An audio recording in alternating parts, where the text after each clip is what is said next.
This is Trend Following Radio, where great thinking comes alive. Nobel Prize winners, legendary traders, best-selling authors, and the pros that know what drive us irrational human beings. I am your host, MICHAEL COVEL. Not filtered, raw, honest. That's my passion.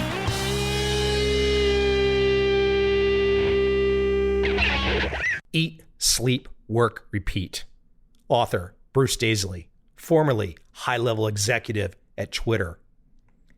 Bruce sat down to come up with those hacks, those little things, or maybe big things that we can change in our lives to make the damn day smoother, to have a better time, to feel better, to look better, to be better, to perform better, to find a little more productivity, to laugh a little bit more.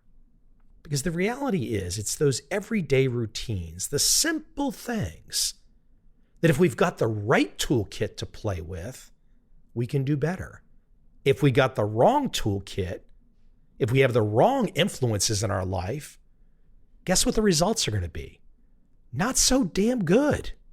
Without any further delay, let's jump right into my conversation with Bruce Daisley and find out a few things about some of these hacks we can use to eat, sleep, work, and repeat the process, and hopefully do it all a little bit better.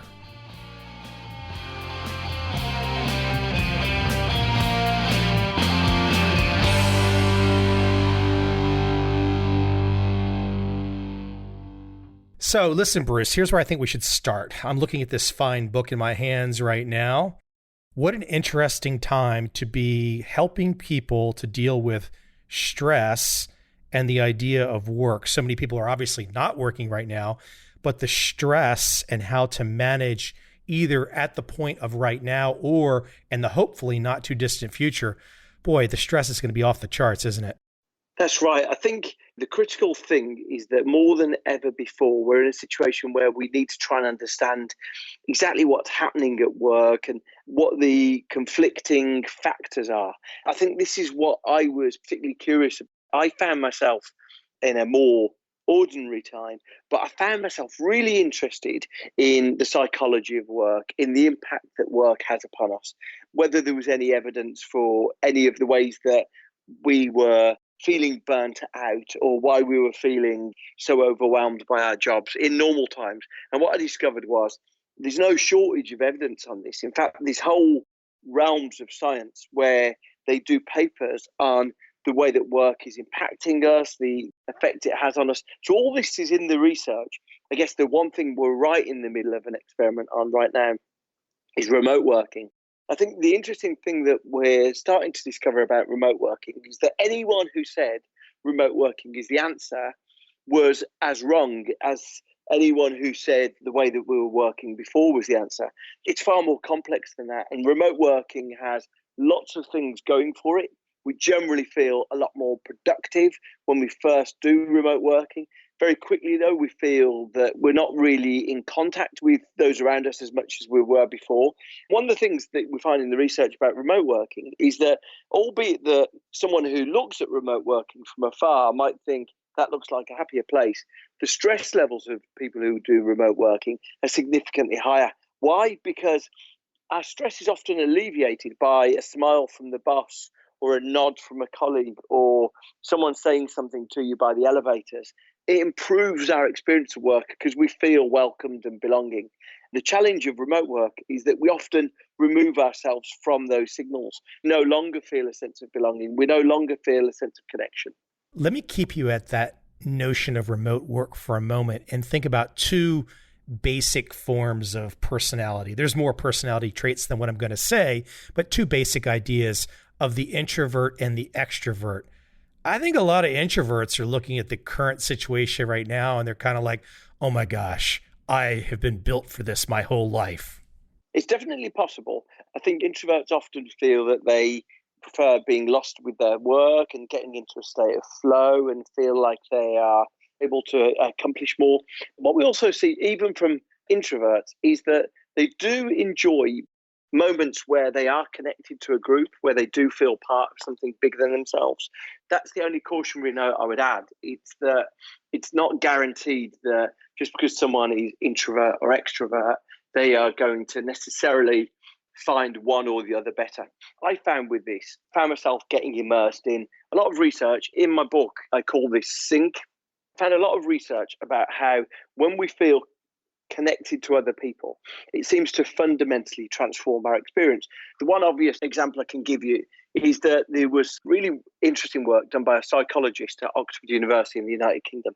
And he did a really interesting experiment with rowers. So these are sort of Olympic rowers that you might see in the Olympic Games, or they're sort of big athletic individuals, often over 6 foot tall, really big athletes. He put a group of rowers individually on rowing machines and asked them to row for 10 minutes. And they're competitive, so they rowed quite hard. And then he put another group of rowers on rowing machines that were connected to each other. And he said, if your rowing is going to count, you've got to row in time with each other. You've got to row in sync with each other, like you would on a boat. Other than that, the two experiments were identical. What he discovered was that the rowers who'd rowed in time with each other, in sync with each other, had twice the endorphin levels, twice the pleasure hormone levels of those who hadn't.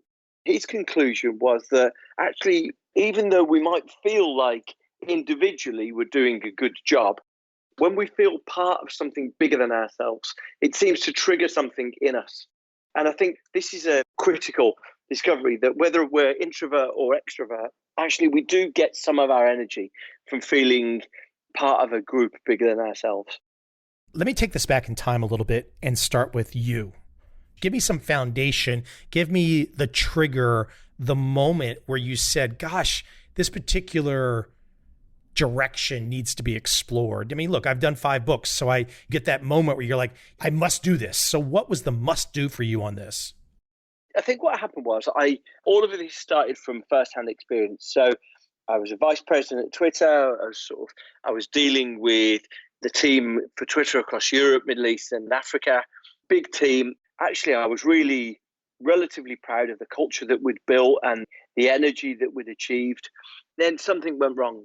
It's always hard to pinpoint exactly what has gone wrong, but what went wrong was that we discovered that people were getting burnout. We had a lot of people quitting with no job to go to. I was sort of baffled. What had I done? What was I responsible for? Because we'd gone from this energized, motivated culture, incredibly productive, incredibly creative.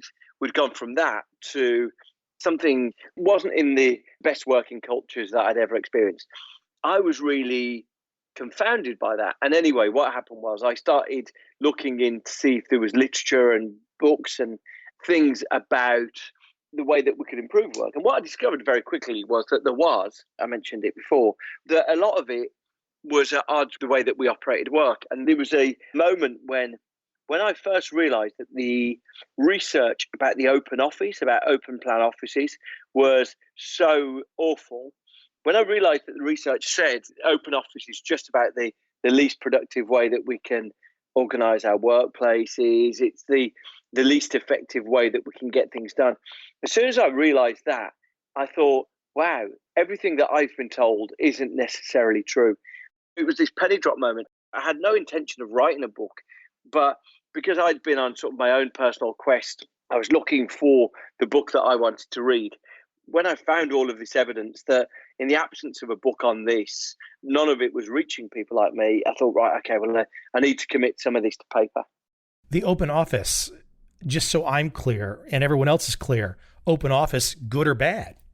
It's bad. It's worth saying that most of us are in open offices now. So what I'm probably not going to be able to do is turn the tide more than anything right now with open offices. The critical thing is us learning how to cope with them.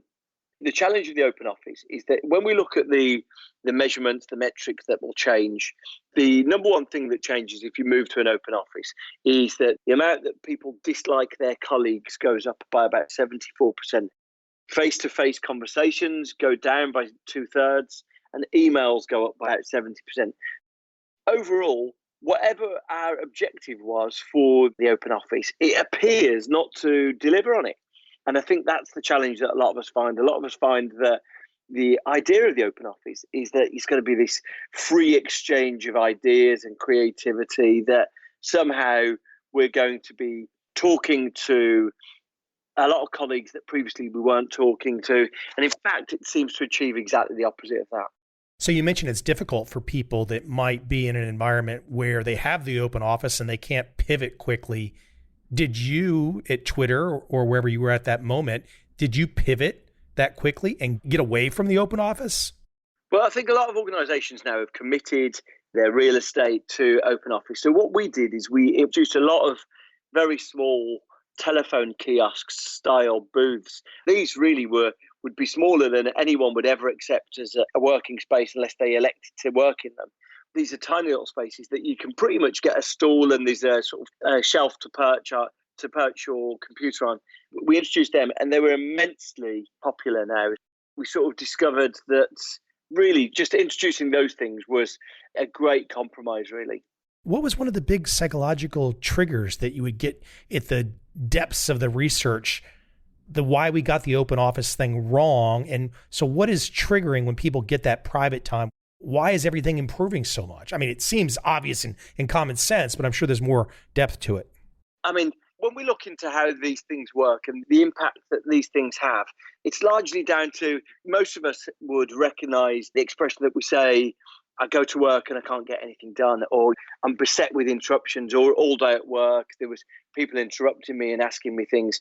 And I think that really is the challenge that a lot of us find, that the idea that we could sit at our desk, it's why there's big debates in a lot of organizations about headphones, and I'm very strongly in favor of headphones. Some people romantically remember their past and they say, oh, look, some of the best discussions that I had at work happened when people around desks were discussing things. And absolutely, resolutely, there's very strong evidence that that's the case. But if people feel that they can get nothing done, then actually they just tend to veer into feeling overwhelmed, into a sense of stress and anxiety. I think it's often down to the fact that people feel that they can't get their jobs done, really, the big challenge of open offices. So you've got these cool hacks, and I say cool because many of these I've not seen people write down exactly, and I'm already living them in my own life. I think one of the most important ones, and I'm going to jump around on you here some, but one of the ones that I love that you state, that you write out, turn your notifications off. I have to go find something to see if someone sent me something or texted me. I've not been able to take notifications for years. They drive me crazy. Yeah. The interesting thing about that is that it's so wonderful that you reached that conclusion yourself. A lot of us, because there's no instruction manual, because there's no launch presentation for the way that we work, these things generally, what I find is that about a third of individuals say to me, I've had my notifications turned off for a long time. Or these people who come to me after they've read the book going, wow, why did it take me so long to turn my notifications off? And I think that's one of the challenges, is that a lot of us are sort of finding the discovery of this ourselves. And there's other things. One of the other things that I feel really joyful about is that walking meetings, we often find the average US worker, I think it's broadly the same in Europe, spends about 16 hours a week in meetings. We find sort of it's overwhelming. We go to work in the morning sort of dreading these back-to-back meetings. But one of the best ways, if you do have a lot of meetings, one of the best ways to reduce the impact of it on you is to take walking meetings. Walking meetings, very awkward if you suggest them to the wrong person. They can be deeply uncomfortable. It's sort of, you suggest it to the wrong person and they'll look at you afterwards saying, let's never do that again. But you suggest it to the right person, these can be this sort of joyful, happy experience. And so it's just about getting the balance right. Walking meetings seem to, based on the evidence that we've got, they seem to make us more creative. They seem to make us more imaginative. So if you're looking to have a meeting where you maybe suggest ideas for next year's marketing campaign, or you want to suggest ideas for an event, a walking meeting can be a very good way for you to actually access more creative ideas, I think. Yeah, I think just the whole notion of exercise wrapped into that thought is so important. Let me keep you at the notifications for 1 second, though. I was just thinking that, okay, you can think of all the great productivity and psychological reasons why it's smart to turn the notifications off.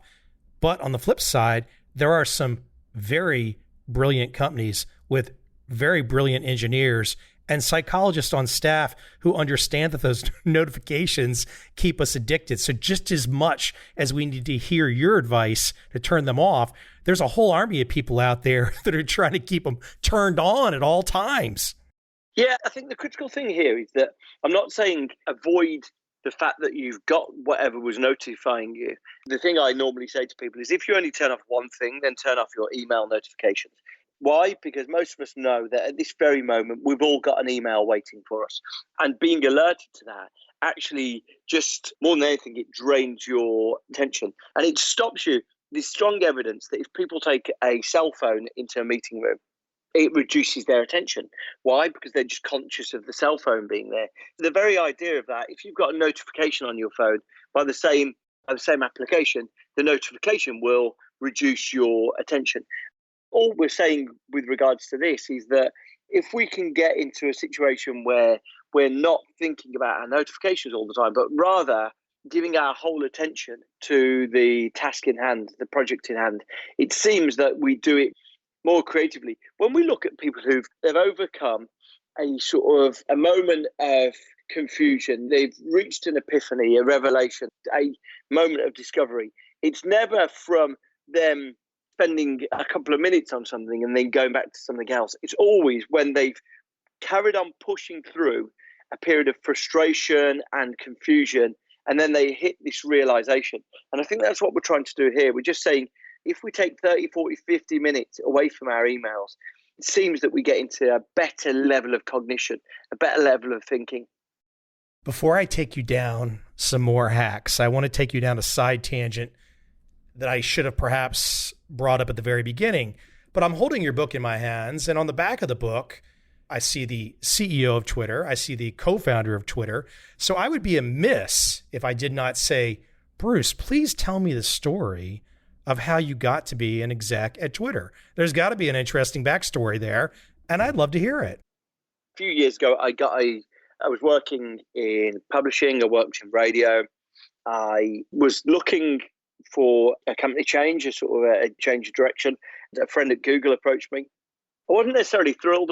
While I adore Google as a product, to use it, but I wasn't necessarily that excited because I knew there were a lot of people there, and actually I would rather work in a job where I have more personal responsibility and impact.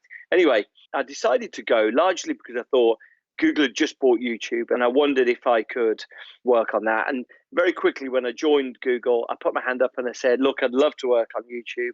And they said, yeah, no one else is putting their hand up. And the reason why, you forget things in hindsight, but a lot of people thought there's no way YouTube is ever going to make money, because it definitely can't make money. If you volunteer to work on that, then you are kissing your career goodbye, because this is hiding to nothing. It's an impossible job.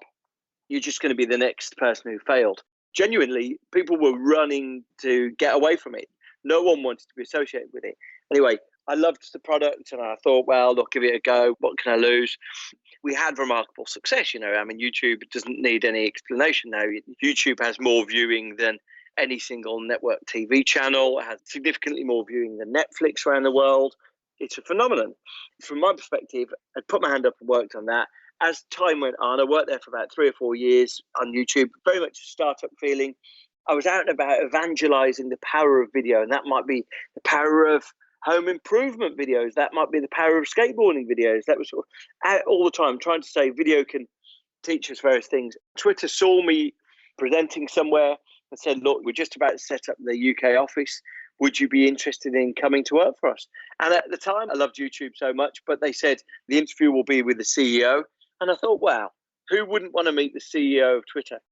Yeah, I went for the interview. I fell in love with all the people there, and I spent the next 8 years working there. Cool story, huh? Fun. The world is small. Keep your eyes wide open. You never know what's going to happen, huh? Hey, here's a hack that I think, and I've had a sleep expert on this show before, Matthew Walker. Here's a hack, though, this sleep. A lot of people, when I bring this topic up in my world, it's not my world, but when I bring it up for debate, so many people want to challenge it. But I mean, all of the science is in. If you don't have that REM sleep, if you don't have that 7 or 8 or more hours sleep, if you're going to bed drunk every night, it's just a disaster for productivity the next day, isn't it? Yeah, very much so. And I think there's a really interesting bit of work. I don't think it was in the Matthew Walker book, but there's a really interesting piece of work that just looks at the relative impact of various interventions. Now, depression is measured on a 51-point scale by the industry. An intervention of Prozac is regarded as moving you about 1.8 points on the 51-point scale. So it can have an impact. It's measured to have an impact, but a good night's sleep moves you 8 points on the scale. If we're ever feeling low, down, unmotivated, getting a good night's sleep is almost without exception the single best thing that we can do. But obviously, if you've had Matthew Walker on, you'll have heard very unequivocally just the magical qualities of sleep. And while there is some debate about whether we need that amount of sleep all the time, there might be times where your body wakes up early because it feels ready to go. And sometimes those signals are as helpful for us as anything else. But aiming to generally average around 7.5 to 8 hours sleep a night seems like a very good life lesson. I'm worthless at 5 hours of sleep. For whatever reason, I'm worthless. The whole day, all you can think of on 5 hours of sleep is I only had 5 hours of sleep and I feel terrible. Yeah, although the only times that I find there's an exception is that, say if I've gone to bed, I normally go to bed about 10:30, 11, but if I then wake up at 5:30 the next day, part of me in my head will say, man, you've only got 6 hours, 6.5 hours sleep there. If my body has woken me that early, I know it's almost inevitable I'm not going to go to sleep, go back to sleep. I think the guilt of me laying in bed for an hour trying to sleep is sometimes less helpful. In those instances, I don't spend the day worrying about it, but yeah, I think generally the evidence for sleep is beyond argument. We've been talking across this conversation or hinting at it, how stress obviously takes away from productivity. I want to talk about a very specific form of productivity. Look, it's one thing if you're at a particular job and that particular day or week, you're doing a lot of quote, paper shuffling or busy work or whatnot. But speak to stress very specifically on creative work. Because I think once stress enters the doorway and you don't have that clear mind, you don't have that sense of calmness, I mean, creativity's gone. Yeah, there's a quote by Gregory Byrne, Emory University, and he says the one thing that neuroscience tells us concretely is that when the fear system of the brain is activated, creative activity is turned off. And I think that's one thing that we know. Now, the fear system in the brain encompasses everything from stress, anxiety, depression. It's sort of a broad system of cognition. I think the evidence is really strongly that when we feel stress, and that might be, I give examples of musicians in the book who maybe were feeling anxious about following a very successful debut album. And so consequently, they were living in stress. And as a result, they were less creative. I think this is the critical thing. A lot of us now find ourselves, we know the default answers. When someone asks us how it's going, we always say we're busy. When people ask us how we're getting on, we always say we're all overloaded. And that level of stress that we live in is having an impact on our ability to be imaginative and creative. I think it's important for us to understand it, definitely as we think about, when we're thinking about work for the next 10 years, it's almost certain that as we are imagining how machine learning and automation will come into our jobs, we will be left, humans will be left with needing to be more creative. And I think when we're living in this perpetual overload, it's probably going to be unhelpful for that. I saw that example and I thought it was really interesting. I think it was The Strokes, right? Was the one in your book? That's right. So it made me think, it's like, okay, The Strokes, what, the early 2000s or so, in the last 15, 20 years or less. But if I think back to like the 60s or 70s, the 80s, and the bands, I mean, I'm sure they had similar fears, but they didn't have the prying eyes, so to speak. They didn't have the social media to worry about. I'm wondering, I'm sure the pressure of today has changed, because I was watching an interview the other day with Jimmy Page and Robert Plant at Led Zeppelin. Okay, those guys did like 8 albums in a row. I'm sure they felt pressure, but I just wonder how different it is today when people are paying attention to the outside voices. Yeah, I think it's a very fair question.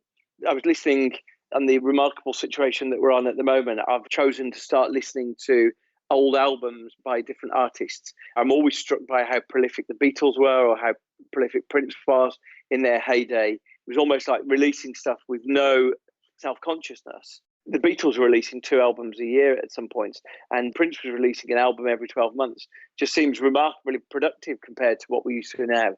And I wonder whether, to some extent, that was because they weren't necessarily interested or concerned about what the world was thinking.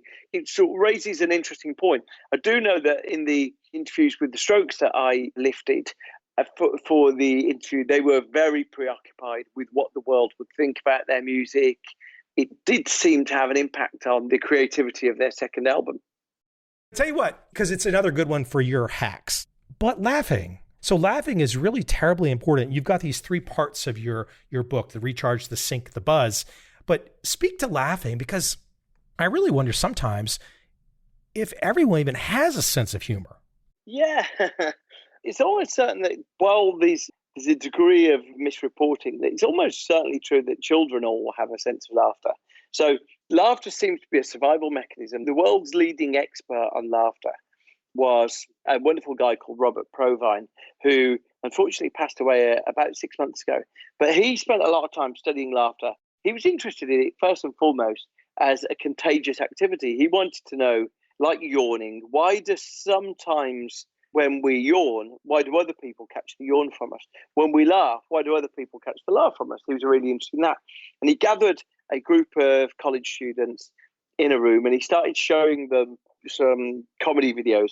And he realized that strangers plus comedy does not equal laughter. And he was really taken with this. He wanted to understand why they were laughing, how they were laughing. And he realized we don't laugh with strangers. If you recognize that, that's a really interesting insight. We don't laugh with strangers. So if we've never spoken to each other, we don't laugh. Now, if we've introduced ourselves to each other and said who we are, it's possible we'll laugh. What he discovered was laughter, the way he described it, is he described it as laughter is a human's impoverished version of birdsong, meaning that it's our way to forge connection with other people. It's our way to signal to get togetherness. In fact, you might remember General Schwarzkopf during the Gulf War I. General Schwarzkopf said he felt he'd never been funny throughout his adult life. However, once he ascended to his position responsible for all of the US military, he seemed to become the funniest man alive. Because as soon as he would tell a joke or he would say something to his gathered troops, they would all laugh. And why? Because laughter is the way that we signal togetherness. It's the way that we forge connectedness. I remember chatting to a British leading laughter expert. She said to me, until she'd known this, she was baffled throughout her whole life while her aunt had a inappropriate laugh. We might all know someone like this, laughs at inappropriate times. And what this professor realized, her aunt, in fact, was laughing appropriately. She just didn't like her aunt. It's sometimes we laugh to signal that we are together. So actually, Robert Provine said, laughter, while we associate it with humor, it isn't always humor related. A lot of the times that we laugh in office environments, if anyone else was to look, third party was to look, they would say, nothing that funny actually happened there. You said, Gavin's turn next, or good luck with that, or your turn now. None of these things are funny, but we laugh to signal togetherness. I got to share with you really quick, since you brought up the idea of laughing with strangers. I was in a Vegas club once, kind of a comedy club. I think it was like at one of the older hotels. I had never been before, was with a girlfriend. It was a middle America crowd. There was 2 warm-up acts. They were like popping balloons or whatever. The lead guy comes out, and he was one of Rodney Dangerfield's guys. He walks out. It's a middle America crowd, and he literally goes into the raunchiest profanity I've ever heard in my life. In the first 5 seconds, nobody laughed. Me and my girlfriend spit our beer out. It was so funny. I was just like, that was the moment of like, okay, hold on. This laughter thing is not universal. Hey, but listen, let me shift you to one before I take you back to some other hack ideas. Politics. This is something that has become, I think, for organizations, whether it's a company, whether it's a media outlet, it seems like more and more operations are starting to have, at least to outsiders, a label. They get this kind of a political label. So people might say, well, that firm's right wing or that firm is left wing. Speak to the notion of politics in the office, because I'm Mr. Gig Economy for 20 years, okay? So I haven't had the chance to be in these office environments. Speak to the notion of political conversation in offices. I could sure imagine that's inside an office can be a powder keg unless everyone is really aligned. That's right. I mean, sometimes the absence of office politics is called psychological safety. And it seems when people have investigated it, it seems that psychological safety is the secret source of the best workplace cultures. So psychological safety is this notion that we can speak candidly, openly, and honestly to each other without fear of judgment or criticism. And psychological safety seems to be, when we look into the best performing teams, Google did some analysis looking at their best performing teams across. At the time, I think they had 80,000 employees. They looked and they tried to understand what characterized the teams of theirs that were the most inventive, productive, creative. And it seemed to be this psychological safety. Office politics, obviously, where we don't speak openly or honestly to each other, where there's often an agenda, can be one of the things that can really undermine the best flow of information. When we ask people at work, do you have a toxic colleague or do you observe politics in your workplace? Over 2/3 of us say that yes, we do. So it's definitely a norm of modern life. Speak to buzz, your concept of buzz, your third main element of your book. When I was reading it, and correct me if I'm wrong, I started to think that even though I guess you're talking about buzz in context of groups, it feels like a sister or a brother to the flow state. Yeah, I mean, buzz very much is a result of some conversations I had with leading academics. And one of the academics I spoke to was a professor at Massachusetts Institute of Technology. And he did a lot of work to watch the way that ideas are shared and evolved in workplaces. And he discovered, he said that face-to-face conversation seemed to be one of the most significant contributors. He said it contributes about 20 times more than meetings or email to what gets done and our creativity in offices. He said that when we've harnessed this well, an office will develop almost an audible burst to it. That was the jump off point for this. I think the way I coin what the components of buzz are is the components of what I just mentioned before, psychological safety, and something called positive affect.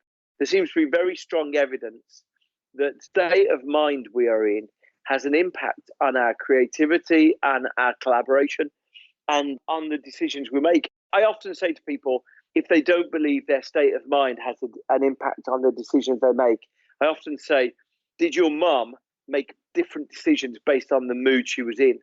Most of us can remember that there was a good time to ask our mum for something and a bad time to ask our mum for something. It was sort of, her mood was very much an indicator of what decision she would make.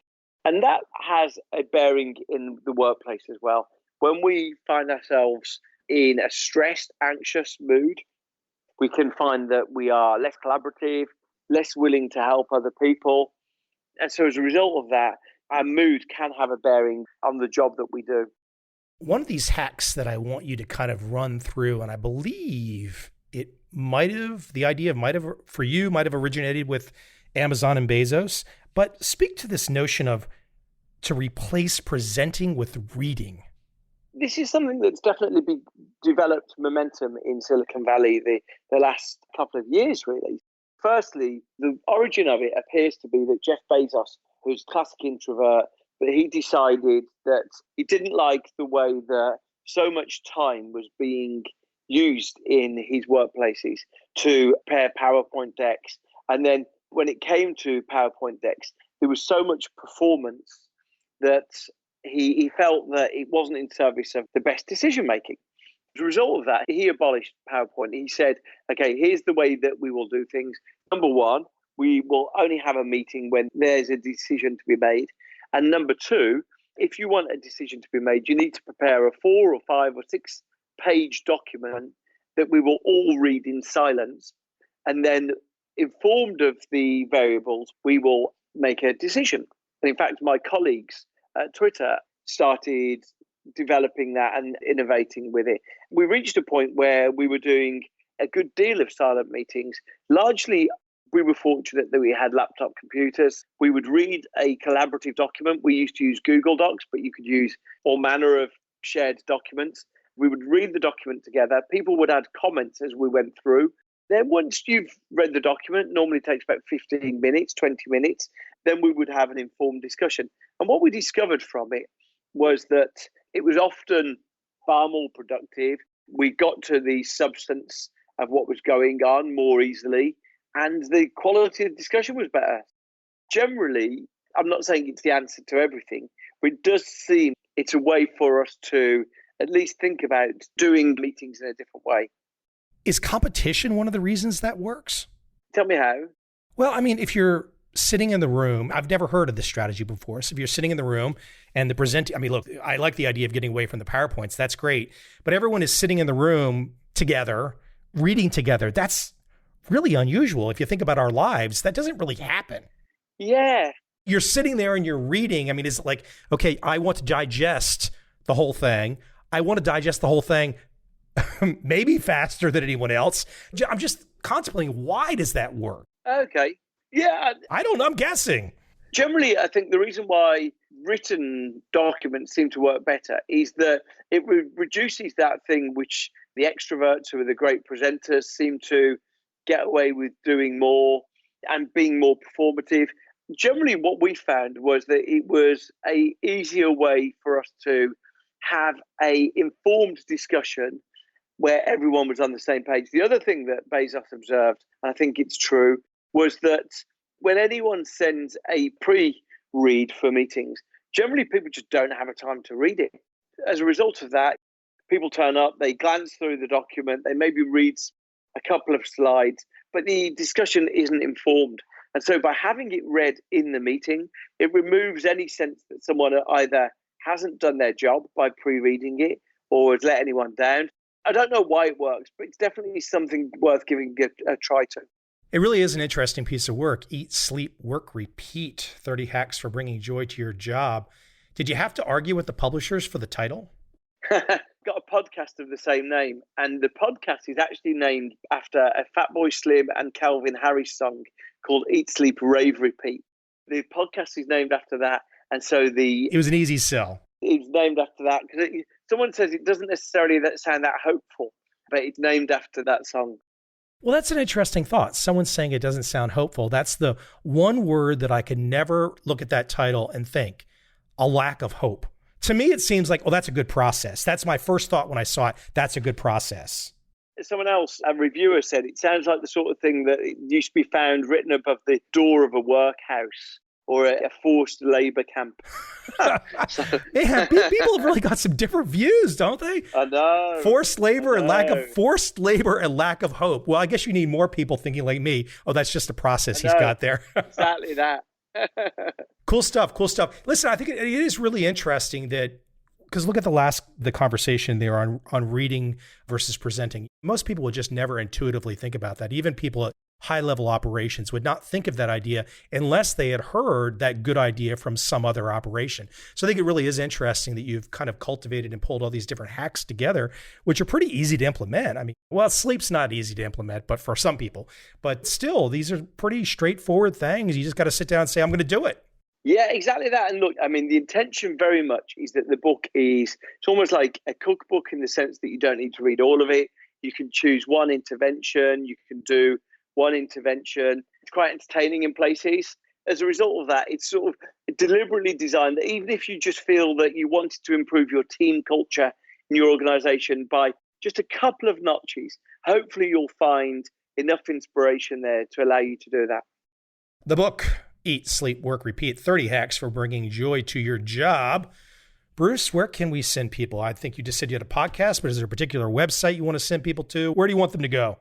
If people go to eatsleepworkrepeat.com and everything's there, you can choose to buy a copy of the book from your local bookstore. You can choose to just listen to podcasts. A lot of the episodes have got transcripts of them. So yeah, just feel free to delve in, and I always welcome people getting in touch. Bruce, thanks for taking the time today. Thank you. Great to chat.